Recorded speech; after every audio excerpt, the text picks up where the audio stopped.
बहनों, श्रोतागण, दर्शकगण, मातृशक्ति को नमन।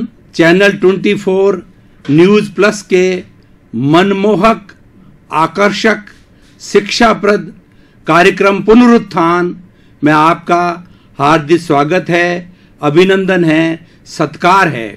पुनरुत्थान का अर्थ होता है पुनर्जागरण, अर्थात पतन से उन्नति की ओर। ये हमारा विषय ऐसा है जिसमें हम प्रतिदिन कुछ ऐसे नए नए भारतीय संस्कृति के विषयों पर विचार विमर्श करते हैं, मंथन करते हैं, आपके साथ वार्तालाप करते हैं और ये नवनीत निकालते हैं कि किस तरीके से हमारी भारतीय संस्कृति के अंदर जो पतन हुआ है, पतन का मतलब गिरावट आई है, हमारे मूल्यों के अंदर गिरावट आई है, हमारे मानवीय मूल्य, सांस्कृतिक मूल्य और राजनीतिक मूल्य, शैक्षणिक मूल्य, आध्यात्मिक मूल्य, सामाजिक मूल्य किस प्रकार गिरावट आई है। उस गिरावट को हम पुनः कैसे स्थापित कर सकते हैं, उन गिरावट को पुनः हम जो उत्थान की ओर कैसे ले जा सकते हैं, उसी के विषय में सारा वार्तालाप किया जाता है। और आज उसी कड़ी में हम एक ऐसे महत्वपूर्ण विषय के ऊपर चर्चा करेंगे। उस विषय का नाम है सर्वधर्म समभाव। सर्वधर्म का अर्थ होता है सभी धर्म, समभाव का अर्थ होता है उनके प्रति आदर का भाव। भाई और बहनों, श्रोतागण, मनुष्य इस सृष्टि का सर्वश्रेष्ठ प्राणी है। उसको ये स्वतंत्रता है, उसको ये हमारी भारतीय संविधान के अंदर स्वतंत्रता दी गई है कि वो चाहे जिस धर्म की पालना कर सकता है, उसके बारे में किसी कोई दखल नहीं है, वह पूर्ण रूप से स्वतंत्र है। उसको धार्मिक स्वतंत्रता कहते हैं। इस तरीके से जब व्यक्ति को धार्मिक स्वतंत्रता है तो व्यक्ति ने अपने मस्तिष्क से अच्छे अच्छे गुणों वाले धर्मों को अपनाया और अपना करके एक ऐसी संस्कृति बनी, एक ऐसा समाज बना जिसमें कई तरह के धर्म प्रचलित हो गए। वैसे हम बात करें तो पूरे विश्व के अंदर 8 बड़े धर्म माने जाते हैं: हिंदुज़म, बुद्धिज़्म, सिखिज़्म, क्रिश्चियनिटी, इस्लाम, जोरास्ट्रियन और जुडाइज़्म। इस तरीके से ये 8 धर्म गिने जाते हैं, लेकिन इनके वर्गीकरण के अंदर बहुत से धर्म आते हैं।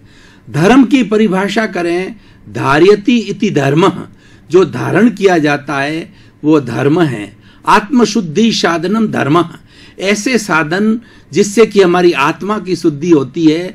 धर्म का मूल लक्ष्य यही है कि संस्कृति के अंदर अच्छे मूल्यों की स्थापना करना, अच्छे गुणों की स्थापना करना और जो कुरीतियाँ, जो बुराइयाँ समाज के अंदर आ गई है उसका निस्तारण करना, ये धर्म का काम है। धर्म हमेशा अच्छा पाठ पढ़ाता है और जो धर्म हिंसा सिखाता है, घृणा सिखाता है, द्वेष सिखाता है, वह धर्म नहीं है, वो अधर्म है। अधर्म भाई भाई को जोड़ता है, व्यक्ति व्यक्ति को जोड़ता है और पूरे एक समाज के अंदर अमन चैन पैदा करता है। धर्म एक कवच है, धर्म एक मर्यादा है, धर्म एक अनुशासन है जिसके माध्यम से व्यक्ति एक मर्यादा में रह करके अन्य व्यक्ति को या अन्य प्राणी को किसी प्रकार का कष्ट न दे। सभी धर्मों का हम सार निकालें तो प्राणी मात्र को दुख न दिया जाए। प्राप्त मन वचन काया से जगत के किसी भी जीव को किंचित मात्र भी दुख न हो, ये सबसे बड़ा धर्म है। इसीलिए ये कहा गया है सभी ग्रंथों के अंदर कि अब जैसा मैं हूं वैसा दूसरे को समझा जाए। आत्मतुला, यानी जैसी अपनी आत्मा है वैसी आत्मा हर प्राणी की मानी जाए, हर जीव की मानी जाए, मनुष्य मात्र की मानी जाए। जब ये भावना आती है तो धर्म अंकुरित होता है और धर्म जो है हमें एक समाज के अंदर भाईचारा पैदा करने का काम करता है, शांतिपूर्ण सह अस्तित्व में रहने का कार्य करता है। धर्म के माध्यम से हम सभी भाई भाई की तरह एक समाज के अंदर रह सकते हैं। आज हम थोड़ी बात करें प्रेजेंट सिनेरियो की, तो हम देख रहे हैं कि आतंकवाद किस तरीके से इतना बढ़ता जा रहा है, कुछ 4-5 आतंकी पूरे देश को हिला देते हैं, पूरे विश्व को हिला देते हैं, तो वो हमारे इस सृष्टि के ऊपर जो है एक तरीके से कलंक है। और अभी सभी देश चाहते हैं कि आतंकवाद को जल मूल से समाप्त किया जाए, क्योंकि आज का युग ग्लोबलाइजेशन, प्राइवेटाइजेशन, लिबरलाइजेशन का युग है। और इस युग के अंदर सारी सृष्टि जो है वो एक जो है परिवार की तरह बन गई है, तो सभी अमन चैन से रहना चाहते हैं। और उस अमन चैन के लिए आवश्यक है कि एक दूसरे के प्रति सद्भावना हो, एक दूसरे के प्रति प्रेम की भावना हो। सबसे बड़ा धर्म का मूल मंत्र है कि व्यक्ति व्यक्ति से प्रेम करे, व्यक्ति प्राणी मात्र से प्रेम करे। हम जिससे प्रेम करते हैं, जिसके प्रति जो है हम अच्छा आदर रखते हैं, तो उस व्यक्ति का या उस प्राणी को किसी भी तरह की हानि न हो, उसका हम पूरा ध्यान रखते हैं।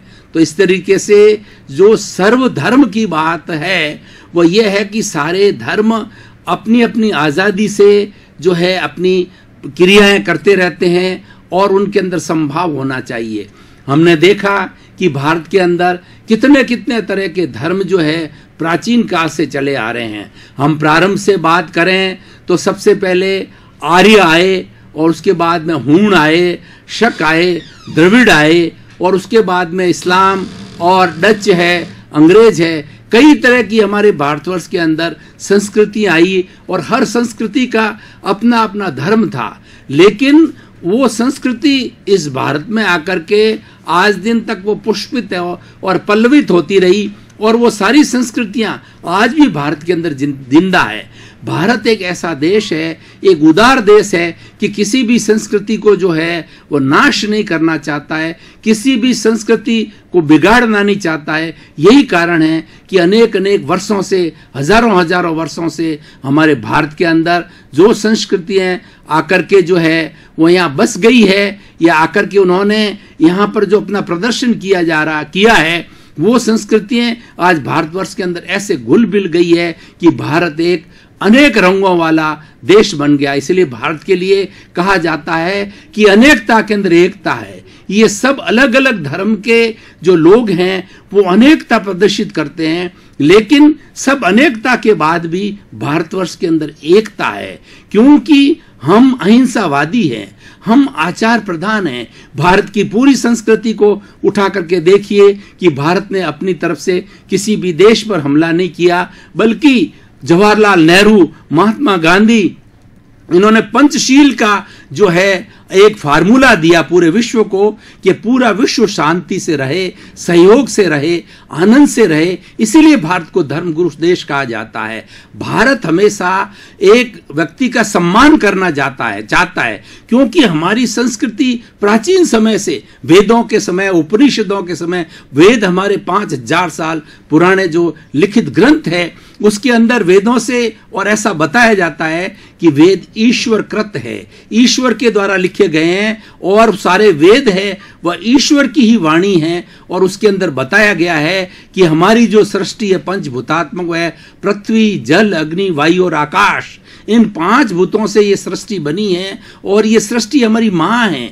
ये सभी प्राणी मात्र का पोषण करता है, और सृष्टि के 5 भूतों को जो है देवता के रूप के अंदर, एक धर्म के आधार के रूप के अंदर उनका पूजा की जाती थी। और भारत एक ऐसा देश है बंधुओं कि यहाँ 33 करोड़ देवी देवताओं का निवास माना जाता है। 33 करोड़ का मायना मतलब ये भारत के हर कोने कोने पर जो है हमारे यहाँ पर देवता विराजमान है। और आप आकर के पूरे हिंदुस्तान में घूमिए तो आप मालूम पड़ेगा आपको कि भारतवर्ष के अंदर असंख्य मंदिर है।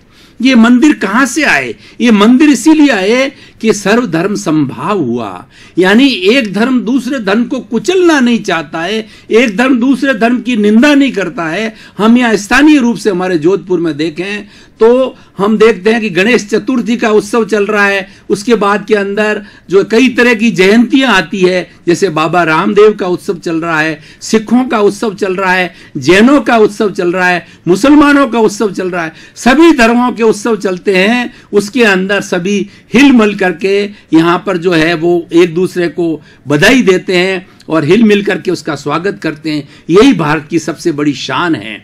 आज का भाई और बहनों, पुनरुत्थान एक ऐसा कार्यक्रम है जिसके अंदर गिरते हुए हमारे मूल्य है उनकी स्थापना करने के लिए विषय रखा गया है। और ये चैनल 24 न्यूज प्लस के प्रबंधकों ने इस विषय का चयन इसलिए किया कि हमारे जो सांस्कृतिक मूल्य गिर रहे हैं, हमारी सोसाइटी के मूल्य गिर रहे हैं, हमारी जो युवा पीढ़ी है वो भटक रही है, उनको किस तरीके से हम जागृत करें, उनमें एक कैसी अवेयरनेस लाएं और उनको बताएं कि हमारी संस्कृति जो है, हमारी पौराणिक संस्कृति है, कितनी महान संस्कृति है, कितनी धार्मिक संस्कृति है। बंधुओं, मैं आपको गुरुकुल का उदाहरण देना चाहता हूं। तो हमारे बड़े बड़े गुरु हुए हैं, तुलसीदास जी, वाल्मीकि जी, और किन किन का नाम गिनाऊं, कबीर जी, रैदास जी, सभी धर्मों के। और सबसे बड़ी बात है, भारत के अंदर सर्वधर्म समभाव में जाति को कोई स्थान नहीं दिया जाता है, वर्ण को स्थान नहीं दिया जाता है, भाषा को स्थान नहीं दिया जाता है, किसी तरह का भेदभाव नहीं है। यहाँ गुणों की पूजा की जाती है। जो चरित्रवान है, जो गुणवान है, वही पूजनीय है। हमारी भारतवर्ष के अंदर धर्म की परिभाषा यह है कि जो चरित्रवान व्यक्ति है उनको नमन किया जाता है। जो कंचन कामनी को छोड़ा हुआ व्यक्ति है वो संत कहलाता है। और संतों के लिए भारत में कहा जाता है कि सदा दिवाली संत के, 12 महीने बसंत के। संत वह होता है जो शांत होता है। जो व्यक्ति भीतर में शांत नहीं है, जिसके भीतर में शांति नहीं है, तो किस तरीके से दूसरे को शांति दे सकता है। भाई और बहनों, पूरा आप इतिहास उठा करके देखिए तो आपको मालूम पड़ेगा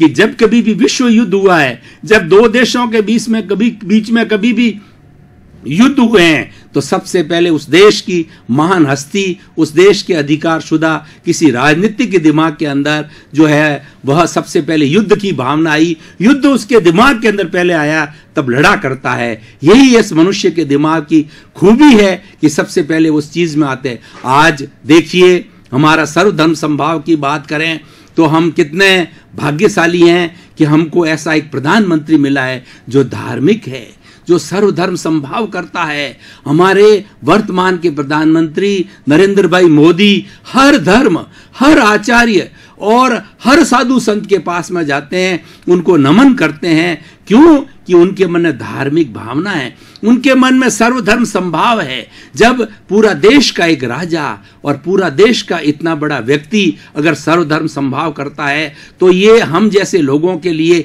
एक आदर्श है, एक अनुकरणीय है कि हम इस तरीके से करें। बंधुओं, हम कितने सौभाग्यशाली है भाई और बहनों, दर्शकगण, श्रोतागण, कि हमने भारतवर्ष के अंदर जन्म लिया और भारत में जन्म लेकर के आज हम पुनरुत्थान की बात करते हैं। चैनल 24 न्यूज प्लस के इस खास कार्यक्रम में, शिक्षाप्रद जीवनोपयोगी कार्यक्रम के अंदर प्रतिदिन हम ऐसे विषयों के ऊपर मंथन करते हैं जिससे हमारे जीवन की दिशा बदल जाती है। भाई और बहनों, दर्शकगण, श्रोतागण, काफी देर से हम एक जीवनोपयोगी जो इस प्रसंग के ऊपर जो है विचार विमर्श कर रहे थे। अब थोड़ा फ्रेश होने के लिए थोड़े समय के लिए ब्रेक देते हैं और पुनः हम हाजिर होंगे ब्रेक के बाद।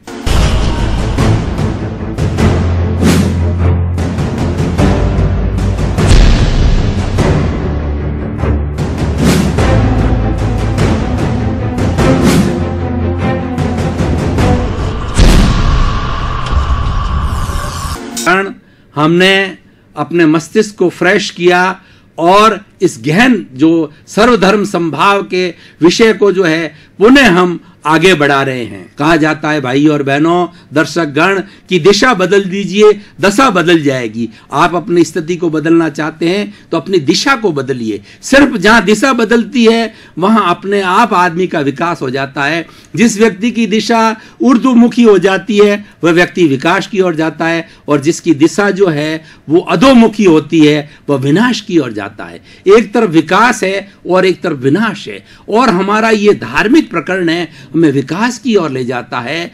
तो हम देखते हैं जितने जितने हमारे धार्मिक गुरु हुए हैं, जितने जितने हमारे ऋषि मुनि हुए हैं, जितने जितने हमारे वर्तमान के अंदर आचार्य हैं, वो क्या करते हैं कि हमारे यहाँ पर जो तेजस केंद्र है, ये तेजस केंद्र जो सूंटी के पास तेजस केंद्र है, नाभि के पास में, यहाँ पर सारी ऊर्जा का निवास होता है। सामान्य व्यक्ति इस सारी ऊर्जा को जो है वो विनाश करता है और उस ऊर्जा का जो है वह भोग विलास के अंदर खर्च करता है और अपना जीवन ही व्यर्थ कर लेता है। लेकिन हमारे धार्मिक पुरुष होते हैं, हमारे धर्म के बड़े बड़े नेता होते हैं और धर्म के बड़े बड़े आचार्य होते हैं, वह इस ऊर्जा को जो है वह 7 जो केंद्र है हमारे पास में, आज्ञा चक्र है, आरहत केंद्र है, उसके बाद के अंदर जो हमारा ये अनाहत केंद्र है जो कि सिर के इसके ऊपर के हिस्से पर आता है, वहां तक उस ऊर्जा को ले जाते हैं। वो ज्ञान का केंद्र है और उस ऊर्जा को वहां पर स्थापित करते हैं और वहां पर स्थापित करने के बाद में व्यक्ति का जीवन ज्ञानमय हो जाता है और व्यक्ति का अज्ञान दूर हो जाता है। तो हम बात आज के भाई और बहनों, आज के इस पुनरुत्थान कार्य के अंदर सर्वधर्म समभाव की बात कर रहे हैं। तो हमें हमेशा ध्यान रखना है कि किसी भी धर्म की बात बताई जाए उसमें जो भी अच्छाई हो उस अच्छाई को हम नोट डाउन करें, उस अच्छाई को हम जीवन में धारण करें और उस अच्छाई को जो हम स्कूलों में, कॉलेजों में, विश्वविद्यालयों के अंदर, जनता के बीच के अंदर उसको स्थायी उसको प्रस्तुत किया जाए। क्योंकि सभी धर्म जो है अच्छी बातें बताते हैं और सबसे बड़ा धर्म होता है मानव धर्म है। अगर हम सर्वधर्म समभाव की बात करें तो सभी धर्मों की टोटलिटी के अंदर कोई निष्कर्ष निकालें तो वह निष्कर्ष आएगा कि हमारा मानव धर्म है। मानव धर्म क्या कहता है कि one earth, one sky, one religion, one god and that one religion is the मानव धर्म। सर्वधर्म समभाव का सारांश ये है कि मानव मानव बने। लेकिन आज का बदलता सिनेरियो देखे हैं तो आज मानव जो है एक राक्षस बन रहा है, उसके अंदर कितनी बुराइयों ने घर कर लिया है। आज हम टीवी को उठा करके देखें, अब हम रेडियो को देखें, इंटरनेट को देखें तो कितनी बुराइयां उसके अंदर बताई। आज किसी न्यूज़पेपर को देखा जाए तो उस न्यूज़पेपर के प्रारंभ से एंड तक जो है हम जो खबर देखते हैं तो कहीं हिंसा हो रही है, कहीं बलात्कार हो रहा है, कहीं आतंकवाद हो रहा है, कहीं लूटपाट हो रही है। मतलब इस तरीके से पूरे अखबार के अंदर, पूरे न्यूज़ के अंदर जो है यही चीज़ बुराइयां हावी रहती है। इन बुराइयों को दूर करने के लिए हमें भारतवर्ष के अंदर एक सर्वधर्म समभाव का कॉन्सेप्ट मिला है, ये अवधारणा हमको मिली है। इस अवधारणा को हमें पुनर्जागरण करना है, पुनर्स्थापित करना है और हमें स्वयं धार्मिक बनना है। जो व्यक्ति एक बार धर्म को अंगीकार कर लेता है, धार्मिक बन जाता है, तो बंधुओं उसके भीतर की जो चेतना है वो जागृत हो जाती है, जिसको हम प्रज्ञा कहते हैं। वो प्रज्ञा उस व्यक्ति को हमेशा यह जो है एहसास कराती रहेगी कि तुम ये गलत कार्य कर रहे हो, तुम गलत दिशा के अंदर जा रहे हो, तुम किसी को कष्ट देने के जगह में जा रहे हो, तुम अवनति की ओर जा रहे हो, तुम पतन की ओर जा रहे हो। और तुरंत जो है वो प्रज्ञा जो है पुनः जागृत होकर के धार्मिक व्यक्ति की वो प्रज्ञा पुनः जागृत होकर के उस भटके हुए व्यक्ति को अच्छे रास्ते पर ले आती है। तो निष्कर्ष के तौर पर हम कहना चाहते हैं कि सर्वधर्म समभाव एक ऐसा विषय है जो बहुत शांति देता है, बहुत सुकून देता है, ये भाईचारा बढ़ाता है, ये सौहार्द बढ़ाता है और एक जीवन के अंदर एक प्रसन्नता लाता है। इससे हमारा जो समाज है वो एक अच्छा जो चिंतक समाज बनेगा, एक भाईचारे का समाज बनेगा और उसके अंदर हमको महसूस होगा कि धरती पर स्वर्ग उतर आया। बंधुओं, भारत के अंदर पहले स्वर्ग था, इसी धरती पर स्वर्ग के लिए हमें कहीं जाना नहीं पड़ता था। लेकिन आज कुछ ऐसे एलिमेंट्स पैदा हो गए, कुछ ऐसी हमारी कुरीतियां आ गई, कुछ हम ऐसे भटक गए कि जो है हमने ऐसा गलत रास्ता जो है वो अपना लिया। सर्वधर्म समभाव और पुनर्जागरण के इस कार्यक्रम पुनरुत्थान के माध्यम से हम विचार विमर्श करते हैं, हम मंथन करते हैं कि हमेशा जो है हम धर्म के पाले में रहें, धर्म के खाते में रहें। जितनी धार्मिक प्रवृत्ति करेंगे हमारा चिंतन अच्छा होगा और जिसका चिंतन अच्छा होता है उसका व्यवहार अच्छा होता है। व्यवहार अच्छा होने से जो उसके विचार अच्छे होते हैं और वह व्यक्ति समाज के अंदर एक प्रतिष्ठा को प्राप्त करता है। हर व्यक्ति सुख चाहता है, इस सृष्टि का कोई भी प्राणी दुख नहीं चाहता है। लेकिन सुख कैसे प्राप्त हो, सुख को प्राप्त करने के लिए हमें अपनी जो चिंतन की धारा है उसको बदलना होगा। अगर हम किसी के प्रति नेगेटिव थॉट्स रखते हैं, नकारात्मक विचार रखते हैं, तो हम चाहते हैं कि सुख हो जाए। कैसे पॉसिबल है? हम पेड़ तो बबूल का लगा रहे हैं और चाह रहे हैं कि हमें आम के फल मिले। बंधुओं, आम के फल प्राप्त करने के लिए आम का पौधा लगाना पड़ेगा। हमें शांति, सुख और प्रेम और सबसे बड़ी बात प्रसन्नता, जो जीवन का सबसे बड़ा एक मानव का ध्येय है, प्रसन्नता। हम शिक्षा क्यों ग्रहण करते हैं? प्रसन्नता के लिए करते हैं। माँ बाप प्रारंभ से बच्चे पर इतना परिश्रम क्यों करते हैं? उनको पढ़ाई में, लिखाई में अच्छे से अच्छे स्कूल में भर्ती कराते हैं ताकि उसको अच्छे संस्कार मिले। बंधुओं, धर्म एक ऐसा अमृत है जो कि अच्छे संस्कार देता है और इसकी सीमा में रहने वाला कोई भी बच्चा कुसंस्कारी नहीं हो सकता। हम पूरे भारत के प्राचीन इतिहास की बात करें तो हमारे यहाँ पर 4 आश्रम गिने जाते थे। पहला व्यक्ति की उम्र उस वक्त में 100 वर्ष गिनी जाती थी। पहला जो आश्रम 25 वर्ष का था वो था कि ब्रह्मचर्य आश्रम। उस आश्रम के अंदर बच्चा प्रारंभ में जाकर के गुरुकुल के अंदर अपने गुरु के पास में रहता था और गुरु के पास में शिक्षा ग्रहण करता था। 4 वर्ण थे, ब्राह्मण, क्षत्रिय, वैश्य और शूद्र। ये चारों वर्ण के लोग अपने अपने कार्य के अनुसार जो है उनका सिलेबस होता था। उस सिलेबस के आधार पर जो है अपने गुरु से शिक्षा ग्रहण किया करते थे और जैसे उस शिक्षा के आधार पर ही वो अपने जीवन का यापन करते थे। और गुरुकुल की जो शिक्षा है वह थ्योरी और प्रैक्टिकल का कॉम्बिनेशन था, दोनों को ब्लेंड किया जाता था। सबसे पहले जो है वो गुरुकुल की शिक्षा के अंदर सिद्धांत बताए जाते थे। आज हमारी वर्तमान की शिक्षा है उसके अंदर बताया तो पहले सिद्धांत जाता है और प्रैक्टिकल करने के लिए बताया जाता है, लेकिन वास्तव के अंदर प्रैक्टिकल का जहां तक प्रश्न आ जाता है वहां वो गौण हो जाता है। आज विद्यार्थी उच्छृंखल क्यों हो रहा है? आज इतनी शोध हुई है कि आज कॉलेजों के अंदर, विश्वविद्यालयों में, स्कूलों के अंदर छात्र जो है बहुत बड़ी ड्रग्स लेते हैं, बहुत ऐसी दवाइयां लेते हैं कि उसके वो आदी हो जाते हैं और फिर आदी होकर के वह शिक्षा तो ग्रहण नहीं कर पाते हैं और छोटे से बचपन के अंदर, युवा अवस्था के अंदर ऐसी बीमारियों को ग्रहण कर लेते हैं। तो भाई और बहनों, श्रोतागण, दर्शकगण, जो हमारे जीवन की बहुमूल्य अवस्था, किशोर अवस्था है, जवानी की अवस्था है, अगर उस अवस्था के अंदर भी हमने अच्छे गुण नहीं लिए, अच्छे संस्कार नहीं लिए, अच्छी शिक्षा नहीं ली, तो हम क्या अपने देश का जो है भला कर सकते हैं? क्या अच्छा समाज बना सकते हैं? तो आज इस पुनरुत्थान कार्यक्रम के माध्यम में हमारा यही संदेश है कि हम सर्व धर्म संभाव के इस टॉपिक के आधार पर हमारे भारतवर्ष के अंदर जितने भी धर्म हैं, क्योंकि हमारे संविधान के अंदर धार्मिक स्वतंत्रता दी गई है और ऐसी धार्मिक स्वतंत्रता विश्व के किसी भी देश के अंदर नहीं है। जो डेमोक्रेटिक कंट्री है उसके अंदर भी जो है वो देश का स्वयं अपना बौद्ध धर्म है, इस्लाम धर्म है, पूरे देश का एक ही धर्म है।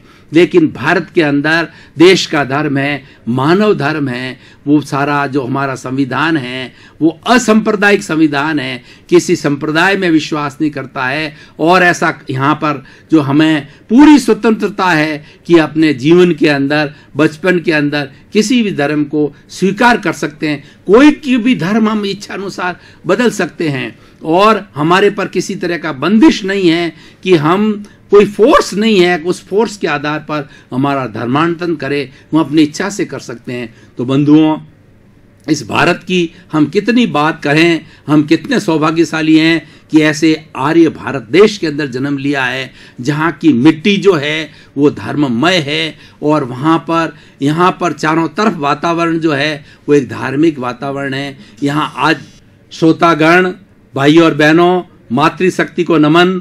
आप बहुत लंबे समय से एक गहन विषय, भारतीय संस्कृति का सर्वोत्तम विषय सर्वधर्म संभाव के ऊपर एकदम एकाग्र होकर के आपने जो है इस चिंतन को, इस विषय को सुना और आपने जिसको ग्रहण भी किया, तो आपका जीवन मंगलमय हो, आनंदमय हो, जगत कल्याण हो, सबका मोक्ष हो और सभी को सुख मिले, सभी को आनंद मिले। आप सभी के प्रति शुभकामना, मंगल भावना।